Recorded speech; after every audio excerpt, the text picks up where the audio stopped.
Ai hadza faslun. Wal istinja'u wajibun minal bauli wal ghaib. Wal afdalu ay yastanjiya bil ahjari summa yusbi'uha summa yusbi'aha bil ma'. Wa yajuzu an yaqtasira 'ala al ma'i aw 'ala salasati ahjar yumti bihinna al mahalla. Wa idza arada al iktisar 'ala ahadihima fal ma'u afdal. Hadirin yang dirahmati Allah Subhanahu wa taala,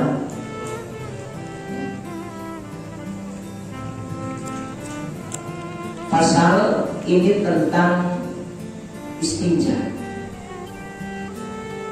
Istinja itu secara bahasa atau secara pengertian yang diberikan oleh para ulama fikih adalah mencabut sesuatu yang tidak mengenakan dalam diri kita setelah melakukan buang air besar ataupun air kecil. Jadi perkara-perkara yang kurang nyaman yang kita ambil, kita buang setelah kita melakukan buang air kecil ataupun air besar. Itu namanya istinja. Nah, orang-orang yang telah melakukan qadirul hajat, ini Bapak kalau saya pakai bahasa istilah-istilah fikih, kalau saya pakai gitu biar Bapak itu familiar paham. Bagi orang-orang yang telah melakukan qadirul hajat, qadirul hajat itu melakukan buang air kecil atau air besar, menunaikan hajat. Jadi orang Arab itu menyatakan yang namanya pipis ataupun BAB itu adalah hajat. Hajat itu kebutuhan manusia. Berarti kalau tidak melakukan itu, tidak seperti itu, maka akan jatuhnya sakit. Oleh karenanya qadil hajat bahasanya. Setelah mendatangi hajat atau melakukan atau menunaikan hajat, maka bagi orang yang melakukan BAB ataupun pipis atau disebut dalam bahasa fikih qadil hajat, wajibun minal bauli wal ghaib, maka hukumnya adalah wajib. Bagi orang yang pipis ataupun BAB untuk air besar, maka hukum beristinja jatuhnya wajib. Kalau bahasa Indonesia istinja itu lebih enaknya itu cebok. Ternyata istinja itu kalau bahasa enaknya itu adalah cebok. Bagi orang yang telah menunaikan hajatnya, baik hajat buang air kecil ataupun air besar, maka hukum cebok adalah wajib. Apa ya? Nah, wajib. Nah, istinja ini caranya ada dua, bahkan ada yang menyatakan tiga. Kita kategorikan dulu.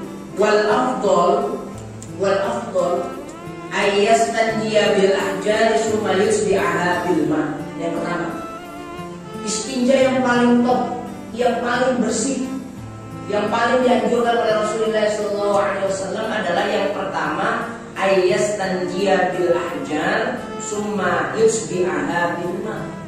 Yang pertama adalah beristinja pertama itu atau cebok pertama itu menggunakan batu. Menggunakan batu.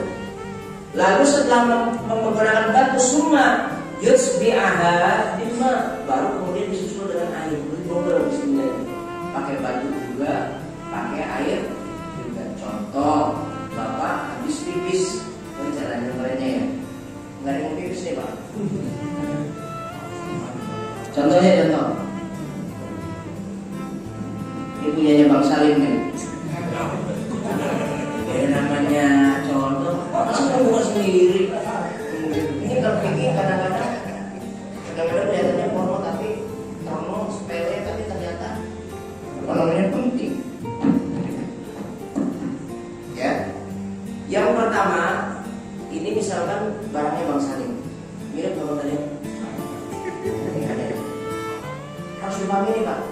Ini yang depan ini. Bagian depan ini seluruh alat kelamin laki-laki namanya adalah zakar. Apa namanya? Zakar. Bagian-bagian berikutnya, ini keseluruhan ya Pak ya. Keseluruhan namanya zakar. Kalau cuman kepalanya doang, bagian laki-laki namanya hasyafah. Apa namanya? Kepalanya itu helm, Pak Salim. Ya, kalau ada helmnya tapi masih di dalam, terus belum disunat keluar itu namanya kulub. Ya, ya kulub sana. Kulub itu kulit yang membungkus itu. Nah kalau ini namanya apa?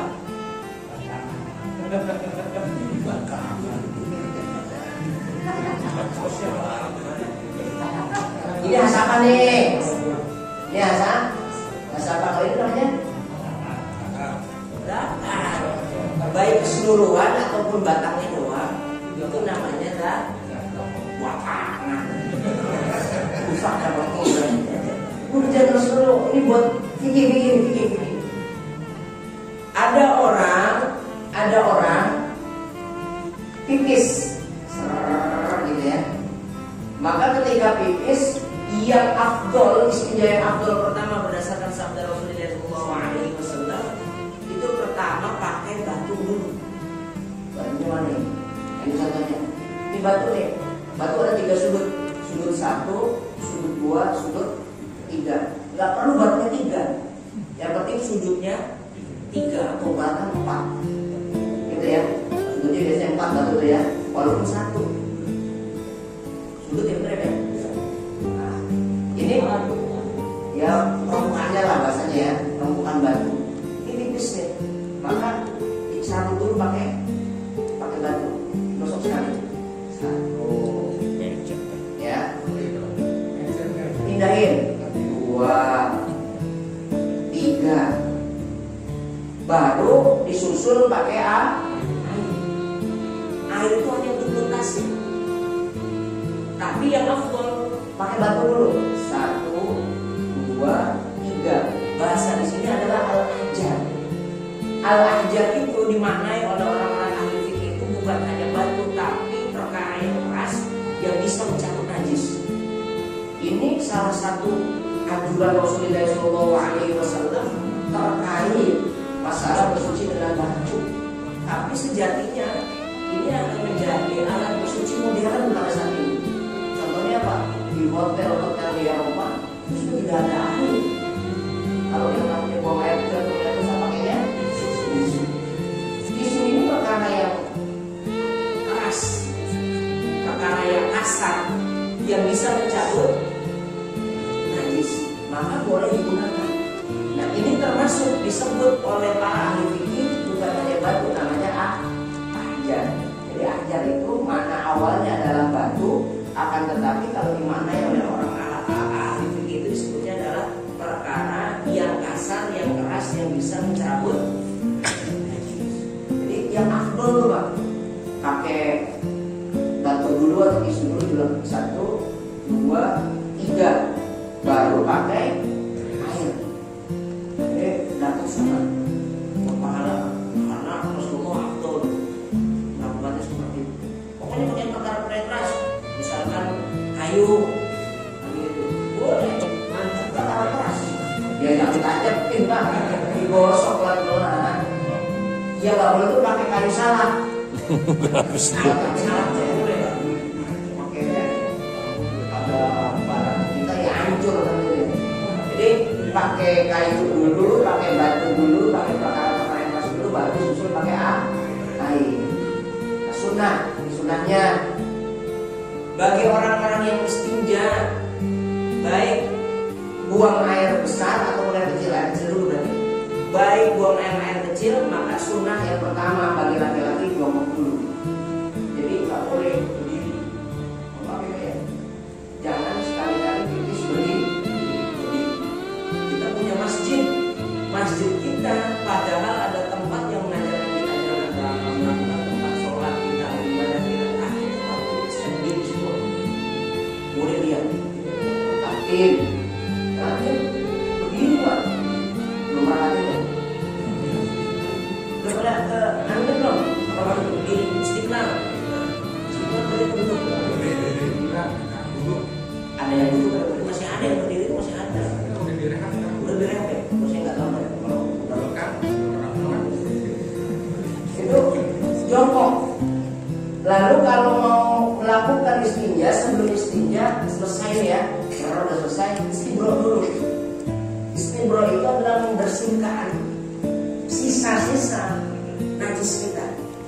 Caranya bagaimana? Kalau laki-laki, nah ini saya contohnya nih, misalnya mau pipis nih, istibro, maka pertama dulu. Satu, kepala dulu. Dari sini dari belakang, kepala 1, 2, 3, pelan-pelan aja, jangan kencang. Kalau kencang keluar lain.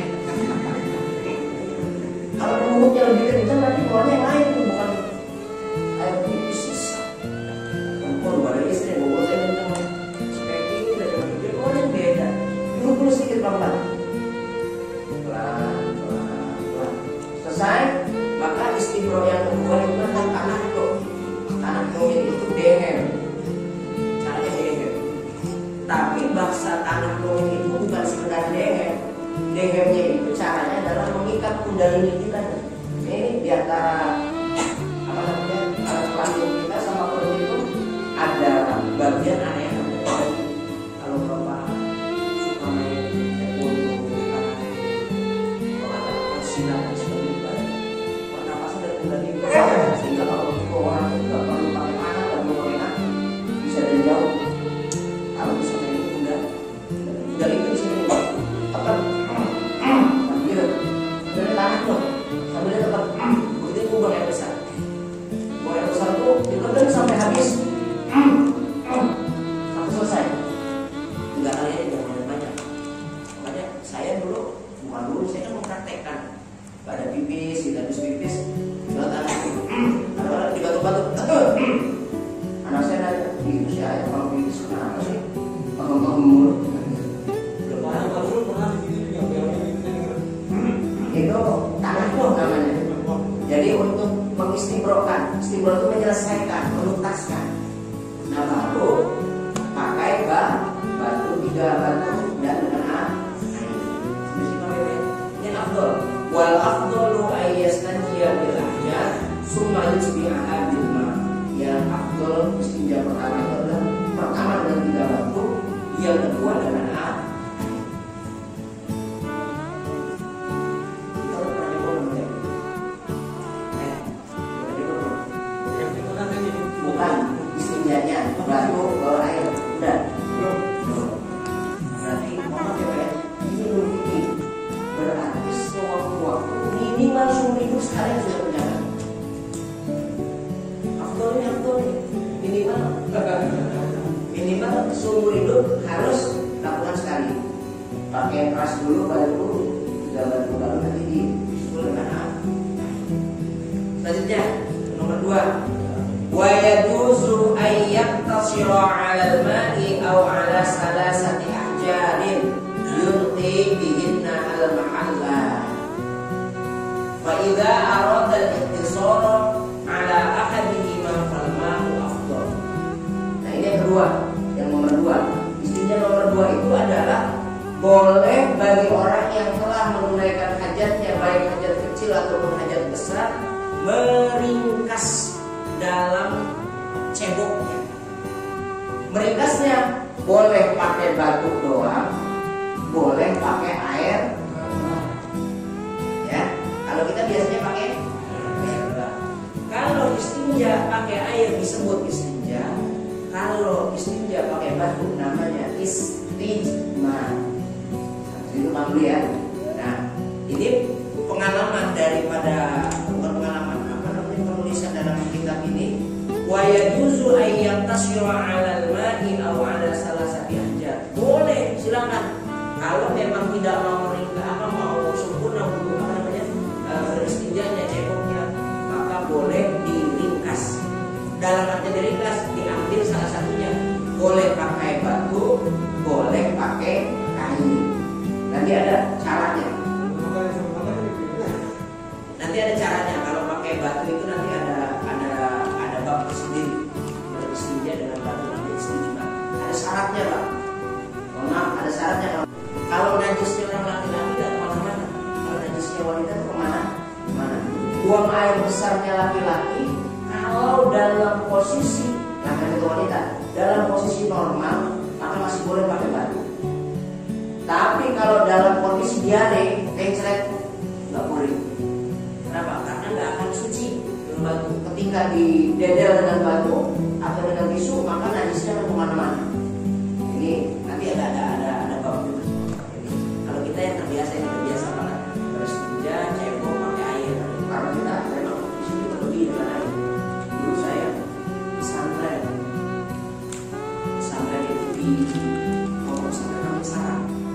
Sarang itu bukan sarang bumbu. Yang disebut sarang itu adalah tempat atau kecamatan terakhir di Kabupaten Rembang. Ini sudah perbatasan. Jadi saya itu mungkin di Rembang. Jadi pada habis Lasem itu kecamatan, Lasem, Sluke, gitu ya, Keragan, kepada Musbara itu Keragan, baru Sarang. Sarang itu terakhir, di ujung terakhir. Maka dari Sarang menuju Jawa Timur itu tinggal loncat doang. Sarang dibatasi di Magapura, di Jawa Tengah itu Jawa Timur. Biasanya kalau Jawa Timur itu paling mau menit. Apalagi naik motor atau naik sepeda itu. Itu Sarang, kecamatan. Nah, unik nih Pak pesantren Sarang. Pesantren Sarang itu, ini pengalaman saya. Pondok pesantren Sarang itu adanya di pesisir pantai utara, persis. Jadi kalau kita lewat jalan raya Dendles, yang kita sebut dengan jalan Pantura, jalan Pantura itu nama jalannya jalan raya Dendles. Belum tahu fasilitas itu, nama jalannya jalan raya Dendles. Jalan raya Dendles ini jalan Pantura. Habis Pantura turun langsung pondok. Itu kalau saya begitu. Jadi yang namanya truk, yang namanya bis, keluar itu nganu. Bahkan maaf ya, yang namanya pemberhentian truk itu sebelum pondok dan sesudah pondok. Jadi kalau dulu para keamanan bahasanya, para keamanan yang santri nakal, ya pasti di pemberhentian truk karena dia banyak cewek cakep. Bener-bener itu cakep ceweknya. Sini juga kaget. Kang, ayo Kang, kesini makan kacang, lagi sama kue apem, kue baskom. Atau kue baskom tahu nggak? 13, 14, 15 pada bulan itu pasti rob gitu. Nah, rob itu air masuk ke dalam pondok, uji ngopel itu biasa. Itu apa namanya air masuk ke dalam naik? Ya air rob, biasanya itu pasang. Tanggal 13, 14, 15 itu dia nyuci, ngepel kan gitu, ngepelin air. Nah ini yang mau saya ceritakan, pondok Sarang itu salah satu pondok tua di pesisir pantai utara, tapi nggak punya air, sama sekali. Santrinya zaman saya pondok itu sekitar 12.000 satu kamar, itu 40 orang bahkan sampai 50 orang. Ini lebih besar ini pondok kamarnya cuma naruh baju doang, mau tidur di mana aja. Kalau bersih kemudian banyak yang berbisa. Nah, yang menceritakan di sana ini tidak ada air. Jadi air itu harta paling utama sampai sana. Bahkan disebut air itu yang namanya jarang. Satu gak ada air. Waktu bos dirata, di air satu gak ada. Sehingga kita santri kalau mau beristinja caranya cuma dua. Cebok ya Pak ya. Satu ke laut, buang air, lalu cebok pakai air laut. Setelah itu lengketnya seminggu. Yuk, lengketnya satu. Saya pernah mandi pakai air laut, pakai sabun, habis satu lengketnya. Yang kedua istijmar, pakai batu. Dan satu sana rata-rata pada batu semua. Maka di pinggir-pinggir kolong itu ada batu-batu sudah begini Pak. Itu buat istinja. Bukan istinja, memang ada sendiri buat orang gede, batu-batu yang ada di kali yang dibogomin, dipencarin gitu ya Pak. Begini. Saya pertama kali lihat itu batu-batu buat apa? Buat ini coba itu pakai ini. Dan ternyata di dalamnya juga besar. Jadi kalau di semua air, di semua air. Lalu digosok gitu. Wah itu biasa, istimewa itu biasa, sangat biasa. Kalau mau dapat air, dari Pondok Saran itu jarang 2 kilo ke arah timur atau ke arah barat. Jadi ke arah Tuban atau ke arah Lasem 2 kilo. Lama dulu biar dapat air. Makanya sambil saat itu ada yang 5 hari nggak mandi, ada yang 6 hari nggak mandi, kadang sebulan aja nggak mandi air. Kalau dulu ada caranya, udahlah kalau saya cerita susah, repot. Jadi kalau santri sarang itu maghrib asar itu sudah selesai sekolah, dia bawa drinken 10 liter ke arah 2 kilo ke arah barat atau ke arah timur. Sholat asar pakai air tuh. Nanti drinken itu 10 liter itu diisi 2. Nanti maghrib sholat di tempat yang ada air, bisa sholat di tempat ada air, bisa baru sampai ke rumah, ke pondok. Nah ini air ini buat wudhu subuh. Biasa begitu. Pokoknya dulu badan saya atau terus komplit nggak pernah senang lah ya. Udah badan saya mangkatin air setiap hari 10 liter. Sekarang enggak. Nah itu apa namanya, bersihnya dengan baik. Namanya istighfar. Tapi ini juga harusnya bagi kita yang telah mendengar ilmu ini, harusnya sesekali kita juga melakukan perkara ini. Karena itu dilakukan oleh Rasulullah SAW itu pernah beristinja menggunakan air, pernah juga beristinja menggunakan batu. Kalau kita mau ada beristinja sesekali, bisa nggak pakai di ya nggak boleh itu tisunya tisu bak. Kalau tisu kering masih boleh, tisu kering gitu ya, yang pakai tisu basah. Ini lalu faiza aradal ittisar ala ahadihima fal ma'u afdal. Kalau mau meringkas antara batu apa air, maka yang lebih utama itu kalau ada air. Jadi kalau kayak kita nih Pak, kita kan males gitu ya, habis pipis ya digosok juga, pakai airnya malas, terus sorenya. Ternyata pengurus musola Nurul Huda ini teliti orangnya, jeli orangnya. Selain disediakan air, disediakan tisu juga. Maka kita diperkenankan mengikhtisar, meringkas. Mana yang mau kita pakai tisu atau pakai air. Maka kalau menurut musonif, wa idza arada al-ikhtisara ala ahadihima fal ma'u afdal. Maka kalau mau meringkas, yang lebih utama itu bukan pakai tisu atau batu, tapi pakai air. Tidak air selama ada, tidak air. Ya. Misalkan mohon maaf, kita ini karpet kita tiba-tiba ada kucing buang air berak misalnya gitu, ini kotorannya deh segini misalnya gitu. Maka cara mensucikannya tidak boleh disiram langsung.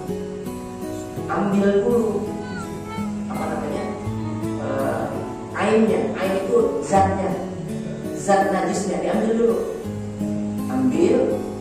Setelah tidak ada, maka tempat ini namanya najis hukmiyah. Baru dicuci sama, baru dibilas. Harus ada hukmiyah, boleh disiram boleh. Tapi kalau ada airnya disiram, kok air yang tadinya cuma segini bisa lebar. Mohon maaf kalau kita kan sering gitu, air berak di depan halaman rumah kita, langsung aja itu air. Gitu. Sepanjang air itu bergerak berjalan itu najis semua. Jadi medan najisnya lebih luas. Maka yang harus benar gimana? Ambil dulu najisnya. Setelah diambil, udah gak ada najisnya, tapi masih ada baunya. Itu bukan najis, hanya hukumnya saja najis. Baru disiram. Jika disiram air yang melebar kemana-mana itu tidak sama sekali menjadi najis. Paham ya? Makanya hati-hati. Mohon maaf, pengurus masjid, pengurus musola itu harus yang cerdas, harus yang pintar dalam bidang agama. Mohon maaf ya Pak, saya punya kawan di Nato Aceh dari Satuan Raja Brunei Darussalam. Dia itu 10 tahun yang lalu lama jadi marbot. Lama jadi marbot di Brunei Darussalam. Gua sampai apa namanya, lamar dia tuh, lamar jadi marbot. Sekarang sudah jadi imam di Darussalam, di Brunei Darussalam. Satu waktu saya di kirimkan tiket. Di aja ke Darussalam mana ke Brunei. Wah, kalau nyebut udah nggak usah ngomongin duit, yang penting punya paspor. Nah, saya punya paspor, lalu dikasih tiket. Mampu di rumahnya. Ini rumah saya ini kan. Tugasnya cuma satu. Waktu itu masih marbot sama azan. Tapi marbot dan azan di sana PNS. Semuanya ditanggung sama pemerintah. Sehingga marbot itu tidak ada yang bodoh. Serius ini bro, tidak ada yang bodoh marbot itu. Kalau kita kan marbot itu, mohon maaf, rodok. Gimana ya? Udah nggak punya kerjaan yang lain, masuk masjid, udah tua, kayak itu masuk masjid bangun dia, udah nggak ada tenaganya. Masuk bun, dan gitu ya. Masuk ke masjid, udah bodoh bukan. Tapi saya kira pengalaman kita terhadap agama masih buruk. Kenapa demikian? Karena ternyata di sana digaji sama pemerintah, memang dia mobil itu beda. Dia punya mobil dinas gitu ya. Marbot dulu. Kalau kita kan marbot mobil dinasnya ambulan.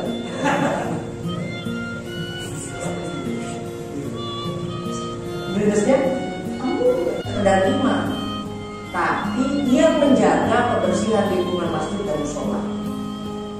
Andai kata masjidnya najis, andai kata musolanya najis, tempat sholatnya najis, maka kesucian itu menjadi pertaruhan besar buat kita untuk tidak nyampe sholat kita kepada Allah Subhanahu Wa Taala.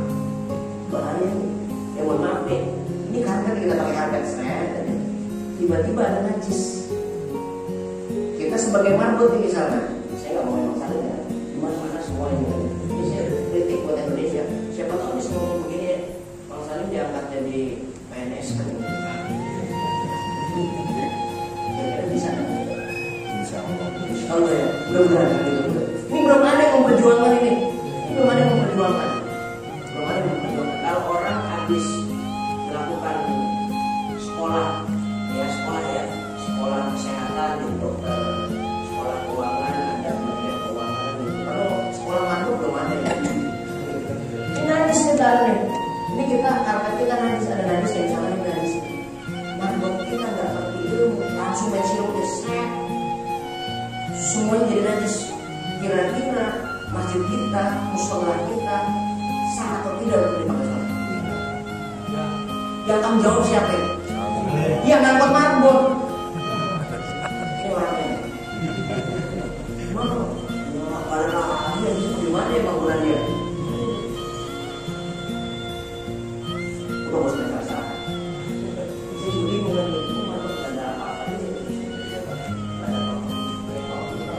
Ibu istiqbalul kiblati wa istidbaroha fis safra.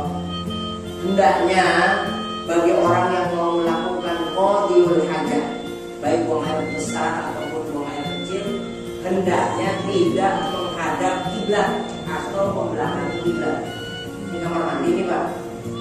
Kalau kita mau pipis, hendaknya tidak menghadap ke arah kiblat atau membelakangi kiblat. Ini kalau saya kan membelakangi kiblat ya, ini bapak ini membelakangi kiblat. Ini misalkan mau pipis nih, langsung aja nongkrong, di belakangnya kiblat, nggak boleh ngaku. Atau kita menghadap ke arah kiblat, kita hadap ya, kalau kayak bapak menghadap ke arah kiblat, pipis langsung. Gimana Ustaz? Kalau misalkan tempat atau rumah kami yang sudah ada WC-nya, ternyata kita nggak punya perhubungan dan karena belum ngaji waktu itu, udah gitu tukangnya main bikin aja, ternyata prosesnya menghadap kiblat, yang satu membelakangi kiblat. Gampang. Kalau kita misalkan membelakangi kiblat, pasti segini Pak, menghadap kiblat, ini badan sedikit aja, gak usah dibongkar. Biarin aja badan sedikit, gitu ya. Atau kalau lagi menghadap, dada kita tuh tinggi sedikit, gitu ya. Jadi itu termasuk dalam rangka tidak menghadap atau membelakangi kiblat. Ini pun ada pernyataan dari para ahli fikih bahwasanya disebut ya jantanibul istiqbal kiblati wa istiqbal al-sofra, itu bukan di kamar mandi, tapi ketika kita melakukan buang air di tanah lapang atau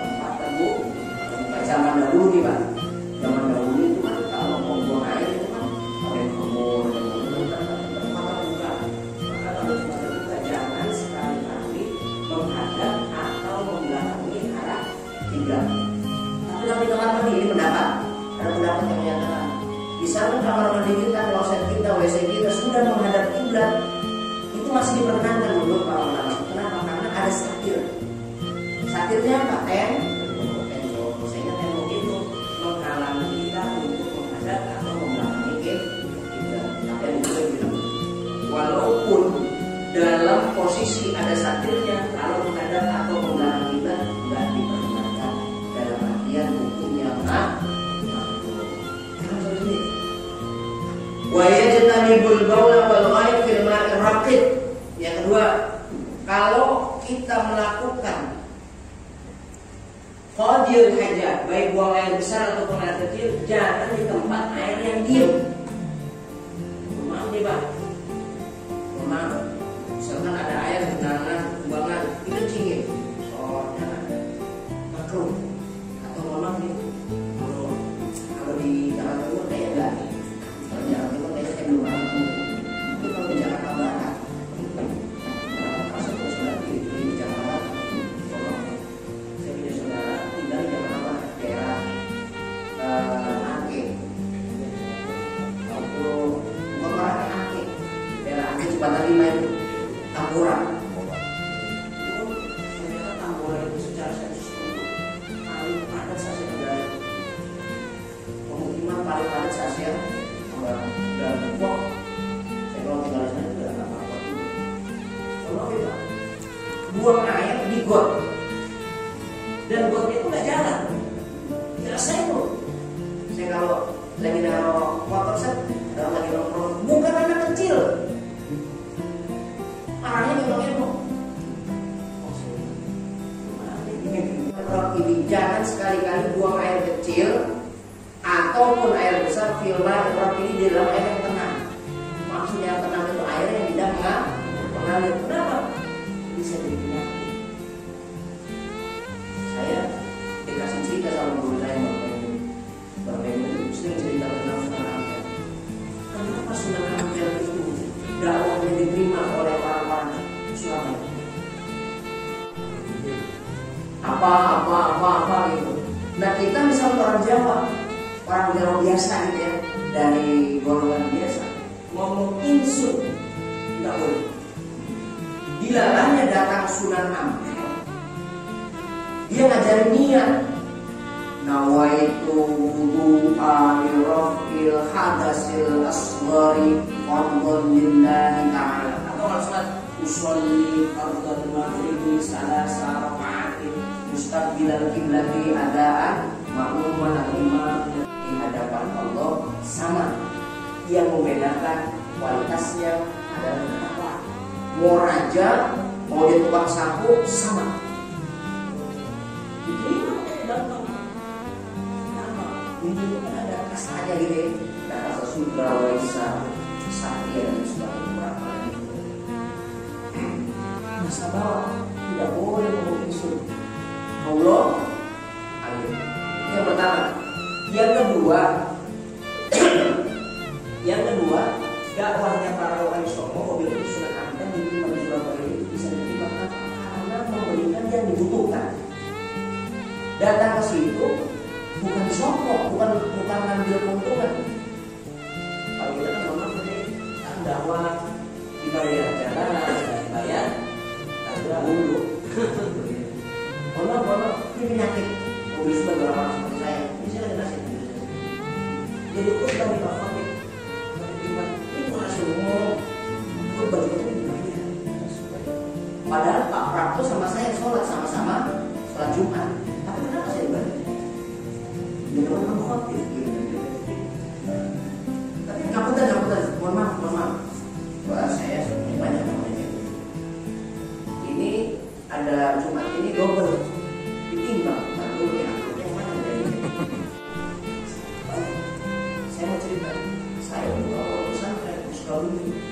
Saya dan kemudian di Sukabumi. Alasan cuma satu. Karena permintaan lurah. Apa permintaan lurah? Kok bisa? Kok enggak dalam satu bulan bisa 3 orang meninggal? Agama Islam itu kasih domi, kasih kesehatan. Kalau bisa lain kalau berobat khusus Iya bapaknya harus membuat. Oh boleh. Memang buang air itu harus airnya mengalir. Gak boleh juga watahta syajaratil musmirati. Ketika kita pipis atau buang air besar di bawah pohon, pohonnya dalam kondisi berbuah. Ini disifati musmirati, pohonnya berbuah. Bahkan kalau di dalam redaksi kitab yang lain, watahta syajaratil saja namanya musmirati. Haram, makruh hukumnya bagi orang kalau pipis atau buang air besar di bawah pohon. Coba lihat orang taksi. Maaf ya Pak ya, perilaku tukang taksi. Ya memang nggak semua global. Tapi saya lihat bukan langsung. Kalau nggak di pohon di ban. Hati-hati. Nggak boleh di bawah pohon. Kenapa? Pohon itu lagi berbuah atau ada kemungkinan bakal berbuah. Grinder. Di sampingnya pan. Udah boleh ditambahin. Itu namanya taswis. Taswis mengganggu konsentrasi orang dalam suasana. Apalagi mengganggu orang dalam lingkungan. Ini termasuk watak tasyayyafi al-musyraf. Tidak boleh bikin bau-bauan di apa namanya? Di pinggir kebun itu, pipis di kebun bau pada orang kan gitu. Termasuk mohon maaf ini kritik sosial buat kita.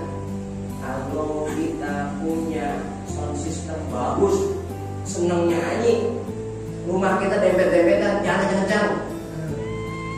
Soal jodoh-jodoh nyanyi, suara kayak ngomong. Mohon maaf, ada nggak di situ? Haram. Bapak dikasih jadwal sama Pak RT untuk ronda di pos kami seminggu sekali atau sebulan sekali, nggak datang. Jangan orangnya, duitnya nggak datang semua. Dosa. Minimal kalau nggak datang, mohon maaf besok saya dinas, saya punya uang 50.000 beli dan gorengan. Asal ingat, dosanya setengah. Gitu ya. Diajak kalau nggak salah 17-an, diajak Anissa, ikut. Walaupun saya nggak ikut Anissa, tapi ngumpulnya boleh nggak? Boleh, ikut. Dia harus ikut. Jadi kita harus punya kesalahan sosial, harus punya kesalahan individu. Kenapa soleh individu doang? Sosialnya nggak ada. Wadah tasyajari al-musyraf. Ganggu lingkungan itu nggak boleh. Jadi kalau ada orang lain boleh tangkap aja Pak. Atau mengganggu. Jadi jangan sampai kita nggak boleh buat. Mohon maaf ya, saya mau cerita. Ada orang, akhirnya apa? Kubur. Di dalam kepala masa itu satu kampung itu yang ada ulangannya, yang banyak ulangannya pada kampung. Ini nama kampung namanya Jazul. Jazul itu ada di Maroko. Jazul, daerah Maroko. Ada orang namanya Jazul. Jazul itu nama kecamatan di Maroko, nama desa, nama kampung. Satu waktu ulama, semua ulama di kampung itu biasanya mimpinya mimpi Tilor itu dalam kondisi masuk surga dan di tempat surga yang paling tinggi.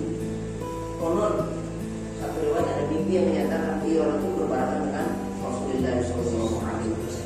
Ini nggak main-main, ini bukan orang kelas kecil-kecil. Ternyata apa ditanya? Kamu itu prosper. Kata Tino, saya punya dua kemuliaan yang Allah kasih pada saya, dan itu nggak saya sadari bahwa itu adalah kemuliaan. Dan itu nggak pernah apa.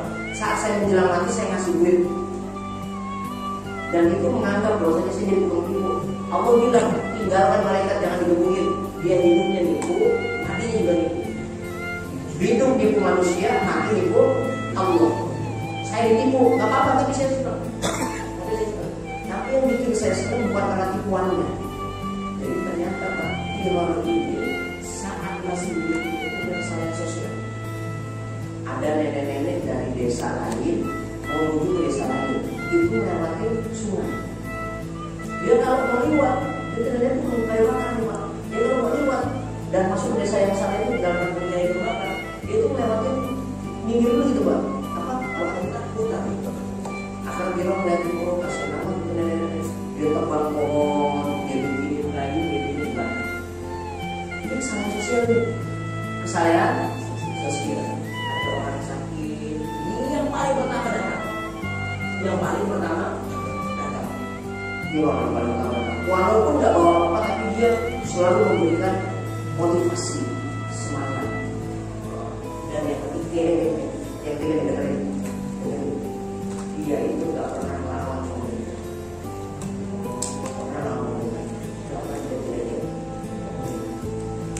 Walaupun saat itu volumenya luar biasa. Bahkan satu waktu Iron pernah di penjara 6 bulan karena menipu. Teman-temannya berusaha untuk membebaskan Iron. Dalam waktu 6 bulan itu, baru 4 bulan dia menolak. Katanya gimana? Saya mau menjalankan putusan pemerintah. Harusnya 6 bulan. Oh baru 4 bulan sudah ditolak, nggak mau saya. Padahal mau dibayar, langsung disogok. Nggak mau dilakukan. Luar biasa. Tidak, kalau misalnya kita di penjara 1 tahun, baru 6 bulan menjalankan. Terus ada orang yang ngelakuin kita kalau kita mau kan? Padahal itu Iron. Kenapa katanya apa? Karena menurut Iron keputusan pemerintah itu mengikat. Jadi nggak pernah dapat sama pemerintah.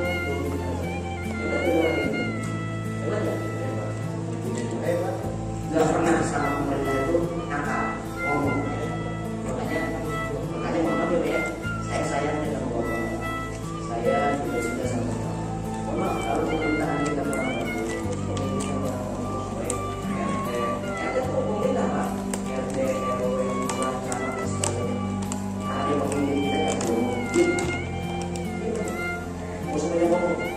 dia ngomong sih nggak ngerti.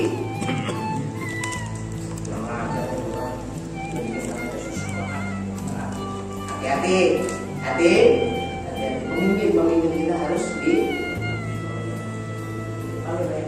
Nggak ada masalah politik, nggak ada. Jangan dianggap. Jadi pengajian politik enggak. Itu saya sambil ceritakan Tiro. Dia Tiro itu taat sama pemerintah, walaupun tapi akhirnya dapat kemudian sisi persoalan. Boleh silakan siapa yang mau diskusi boleh silakan.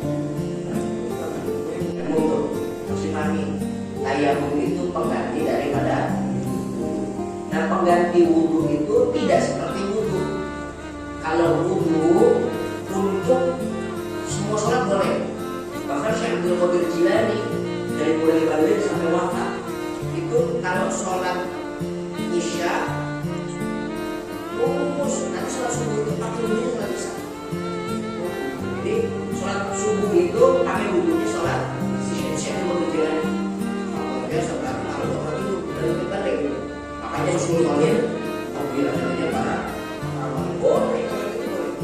Tapi kita tayamum itu badan itu pengganti daripada wudhu. Maka posisi strategisnya tidak seperti wudhu, tentu tidak seperti wudhu. Salah contohnya tayamum tidak dibolehkan untuk melakukan sholat sebelum masuk waktu sholat.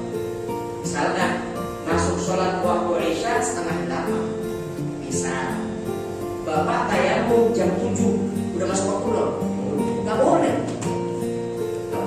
Maka ketika dia udah masuk waktu sholat nih 7:30 baru tayamum. Nah setiap tayamum likuli fardu. Jadi setiap tayamum hanya untuk satu sholat fardu. Kalau kita hari ini ada sholat maghrib dan sholat zuhur ada isya, sholat maghrib tayamum, maka tayamum maghrib nggak boleh dipakai tayamum isya. Maka nanti pas masuk isya tayamum lagi.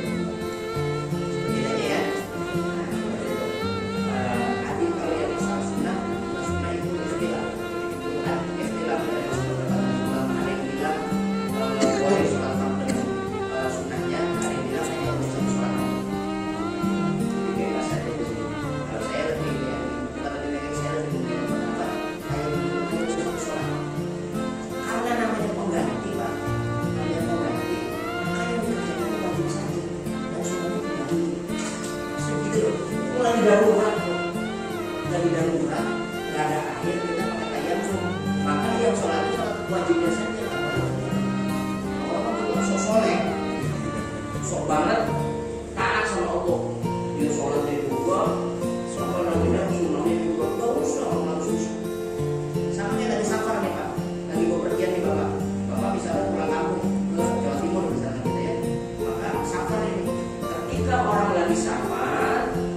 sholat qobliyah dan ba'diyah itu hilang. Wajibnya aja, bahkan kan boleh kosor, boleh jamak. Maka qobliyah dan ba'diyah hilang, kecuali qobliyah subuh masih ada. Sekarang pasti ternyata. Jadi kalau suaminya qobliyah dulu, mau sama qobliyah.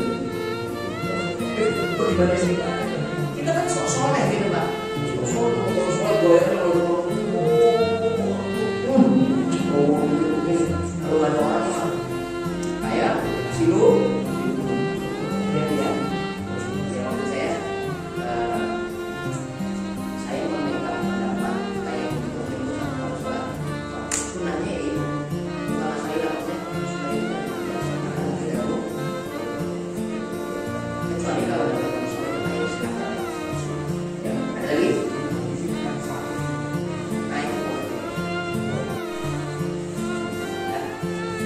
baik, terima kasih. Yang pertama, peringatan. Rasulullah Shallallahu Alaihi Wasallam jalan-jalan di kuburan, bukan kuburan, di perkebunan kurma, luas perkebunan di jalan-jalan. Tiba-tiba Rasulullah Shallallahu Alaihi Wasallam nangis kencang, sampai teriak-teriak. Lalu setelah nangis, sahabat nanya, karena sahabat itu kata Rasulullah, ya Rasulullah menunjukkan, ya Rasulullah kenapa ente kok nangis? Kok nangis? Kata Rasulullah, murru bil makhabir, saya lagi berjalan di atas kubur dan saya berjalan di depan kuburan. Ternyata perkebunan itu ada kuburannya 2 orang.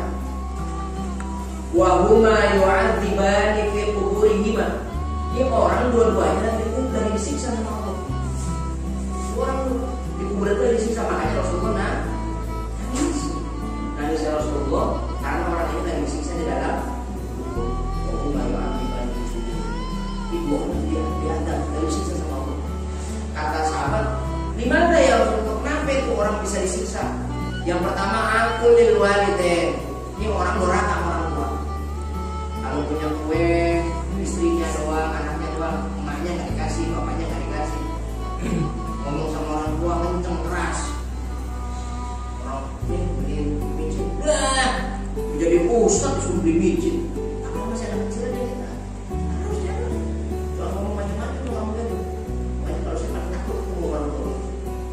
Jadi kalau ada orang sini dipikir dulu. Kalau aku saya baru aku berani, karena lidahnya itu luar biasa orang main-main. Yang pertama, orang ini disiksa karena aku baliknya. Bulan pertama. Yang kedua apa? Lagi usul bahwa orang ini yang keduanya kagak bisa nyicipin pipisnya. Jadi orang pipisnya cebok. Ini diadab sama Allah. Diadab di kuburan. Yang satu karena orang tua, yang satu karena pipis, istinja, cebok. Lalu Rasul bilang, lihat ya, lalu Rasul bilang, Rasulullah itu kayak orang Betawi dulu suka bawa bolong. Kalau orang Betawi dulu kan bawa gendong, bolong. Ada pohon korma, dipotong, tak, potong tuh batang korma, tak, yang ada pohonnya, yang ada apa namanya daunnya, lalu ditancekin. Allah, pada bil akhbar yastaghfirullah. Selama pohon ini, daun ini masih hijau, masih warnanya hijau, masih segar, ya yastaghfirullah akan memohonkan ampun kepada kedua orang yang sisa. Dia diingat. Ini pakai ini Pak. Kalau kita ziarah kubur nyadar, itu pasti ada bunga, gitu. Di zaman Rasulullah atau di tempatnya Rasulullah kagak ada bunga 7 rupa, adanya pohon korma, makanya kita bangun. Ini kalau ada bunga, pakai bunga tuh. Makanya kias ya, namanya kias amlawi.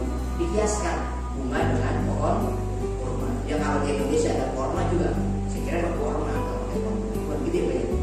Ini betul karena tidak bisa mensucikan pipis. Makanya hati-hati dan Allah, Allah